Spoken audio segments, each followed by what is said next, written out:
Hi, I'm Stacie Carver with Carver Coordination, Wedding and Event Planning and Design.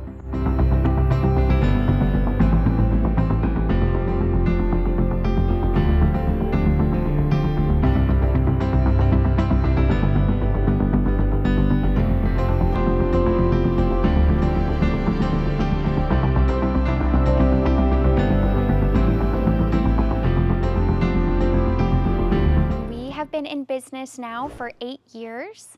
I've been full-time for 4 years, almost 5 years with my company. We work all over the state and up into Wyoming. We pride ourselves on being one of the #1 LGBTQ friendly wedding planners in the area.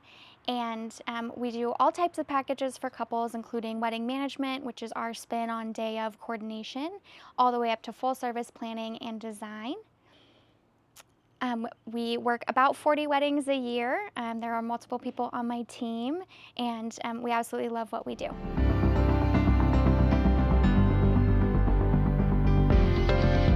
What inspired me to be a wedding planner was I started my job after school at the Lincoln Center in Fort Collins. And when I worked there, weddings were my favorite days to go to work. I really loved just the energy of the day. I loved being a part of, somebody's special moment in their life. And so after I enjoyed that day the most out of all of the events that I worked there, that's when I really decided to open my own company and work weddings pretty much full time. When we work with our clients to understand their vision, especially for our full service packages and the design package, it really entails a lot of meetings with them. We want to get to know them. We want to get to know their friends, their family, the VIPs, the wedding party. We like to understand, are they religious? Are they not? What cultures are they? Do they like traditions? Do they not? Really have a lot of those conversations so we understand, what that looks like and what their wants are for the day.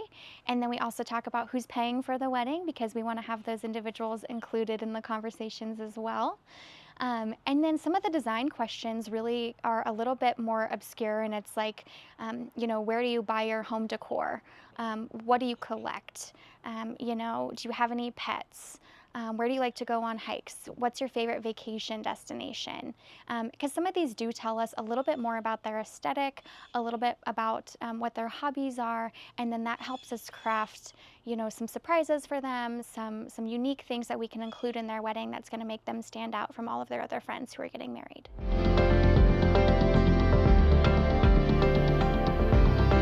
So really understanding what it is that they're looking for.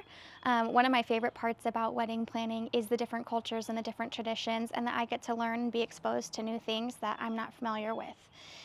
So we worked, with many different types of people, many different types of couples, different ages, LGBTQIA, all of those. We've worked with many different religions as well, lots of Jewish traditions, Catholic, lots of non-secular weddings. And then we've also worked with many different cultures. We had a Nigerian wedding last summer, which was really neat. We didn't do a ton of Nigerian traditions, but we did have the traditional clothing for them, and understanding what that was called and the different terminology for me was very helpful in communicating with the wedding party. And we've worked a Brazilian wedding, we've worked an Ethiopian wedding. With the Jewish wedding that we had, it kind of ranges of how much of a tradition that they want to be included in the wedding day. So those are the conversations we have. But with one of my specific couples, they had a ketubah signing ceremony, and they wanted really the more traditional aspect of that, where grandparents, family, VIPs are included to that, but it needs to be in a separate room from any of the other setup of the wedding or any other guests. And it does need to be, a pretty religious ceremony that has to happen in. And so understanding those logistics from my end of, we need a separate room, we need the ketubah, we need, some sound, some video, we want the photos of that, but understanding who could be in the room and who couldn't. And building that into the timeline, because it was something that is not typically built into a timeline. From my standpoint, understanding those logistics was really important. So really understanding, what part of that is important to them and what part of the tradition do they want to include, and then me doing my own research to make sure that I fully understand the scope of what they're asking. A typical day, looks totally different depending on which season we're in. So if we are in off season, it looks like me, doing a lot of entrepreneurial tasks, which includes, website edits, big projects, looking at staffing, budget reconciliation for the years, looking at some of those things. If it is a week that's in wedding season, it's going to be lots of meetings and appointments with clients, appointments at venues, maybe doing walkthroughs, lots of driving back and forth. I work all over the state and up into Wyoming, so that includes a lot of driving. Lots of venues are mostly an hour away from my house in any direction, so lots of time in the car, and then lots and lots of emails, of course. If it's a wedding day, that is also going to look entirely different. And that is going to start, usually about 10 a.m. or so.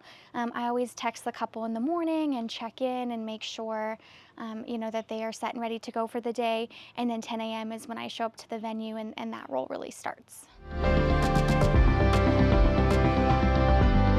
Working with all of the vendors throughout the day is a great part of what I do. Definitely treating all of them, like they're a part of the team and we're all one team, I think is really important. When you think about the guests at the wedding, they don't know who was responsible for what. And depending, who the couple has hired, some of them might not have a florist. They might have done a DIY route where some of them have had a florist. So just working as a team to make sure that it is a successful day regardless of who's there, I think is important. Maybe this looks like helping them unload if you have a few minutes, or making sure they set up in the right place, coordinating things like where is their table and letting them know that ahead of time. Communication is definitely key in reaching out to them prior to the wedding, but then also on the day of, being sure that you're available for any questions, and then making the workplace fun. All of us have a better time when we have fun at work, and everybody's always a little bit more flexible too in case you need to ask something of them. So making it a fun environment is really important.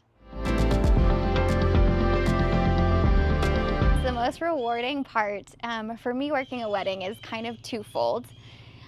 There is one part once we get to open dance, and everything's gone smoothly throughout the day. All of the big things are checked off my list. We did ceremony, we've done toasts, we did first dance, we did the cake cutting. Kind of all of those, ceremonial moments are over, and they've all gone successful and according to plan.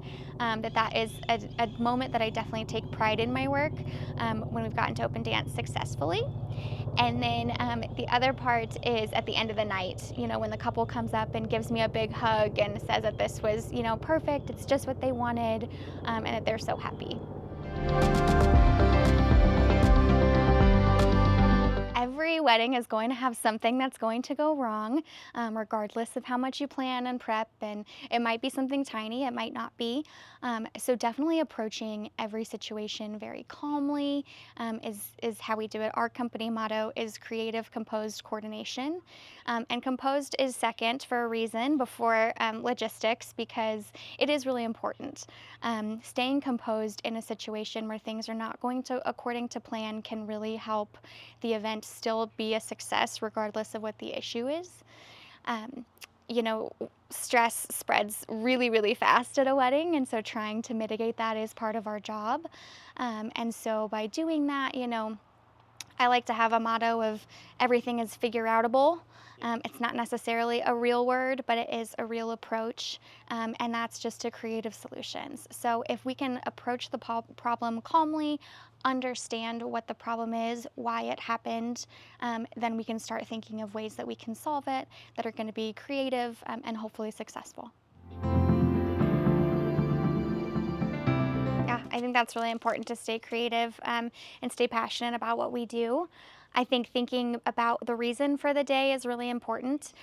Understanding that it's not, it's not the biggest day of their life. Hopefully not. Hopefully they have wonderful days, after their wedding day that are important and big. But understanding that you're here to help them celebrate the joining of two separate lives to become one and to become partners in life moving forward. And understanding that you're helping with their wedding day, but you're also helping with the start of their marriage. And that I find very passionate and very moving. Also by, looking back at some of the more creative things that we've done throughout the career so far, and looking at those things and saying, we did that, that was awesome, let's do something bigger. Let's do something, that's even cooler than what we did already. That can really help drive some creativity and some passion. And then staying on top of trends, I think TikTok is great. It's definitely become, maybe hasn't replaced Pinterest by any means. There's definitely still a market for that, but it has shown really cool ways that people are making their wedding days unique, and has just opened the door for so many cool ideas, that, it helps me get to be creative with my clients and say, I saw this thing on TikTok, let's take it and spin it, and make it more you by adding these 3 things. And something like that. So I think, that has opened the door to a lot of creativity. We have lots of challenging and memorable weddings that we've worked on. Usually some of the more memorable ones are actually some of our more challenging weddings. They kind of go hand in hand, because they had a lot more logistics that we had to figure out, and things that maybe were not so common, that were just a new challenge for us to think through. So some of my favorites were, we had a couple get married in a hot air balloon. The bride really wanted to, that was her dream since she was little, was to get married in a hot air balloon, but mom really wanted a more traditional ceremony. So we were able to do both, and we had a traditional ceremony, and then during cocktail hour, the couple went up in the hot air balloon, signed their marriage license with their officiant, officially got married in the air, and then came back down, and got to do their grand entrance into cocktail hour when the balloon landed. So that was really cool. We also just had 2 people get married at the top of a mountain, and all of their guests rode the lift down, and then they mountain biked into their reception, which was super fun and super them. So that was cool, and it was just a whole energy and a whole vibe for them. And then another one that we did this year that was really neat, was just an amazing design. The tent that we had was for 174 people, and it was a huge tent, and we just decked it out in greenery from top to bottom and in flowers. We had chandeliers, we had amazing linens, amazing florals, and you kind of just felt fully transported to a different place once you walked into this tent. And seeing the couple's reaction, but also all of the guests' reaction when they walked in, was just amazing, and definitely one of our favorites. For students who are interested in following, a similar career path, I would definitely recommend shadowing any local event planners and local wedding planners. And just making sure that you love it. It is a long day on your feet, and it is hard work, so shadowing can be really beneficial and educational for you. I think also scheduling an informational interview with local planners can be helpful, just to kind of pick their brains and ask them questions so that you can get the real honest truth about what it's like.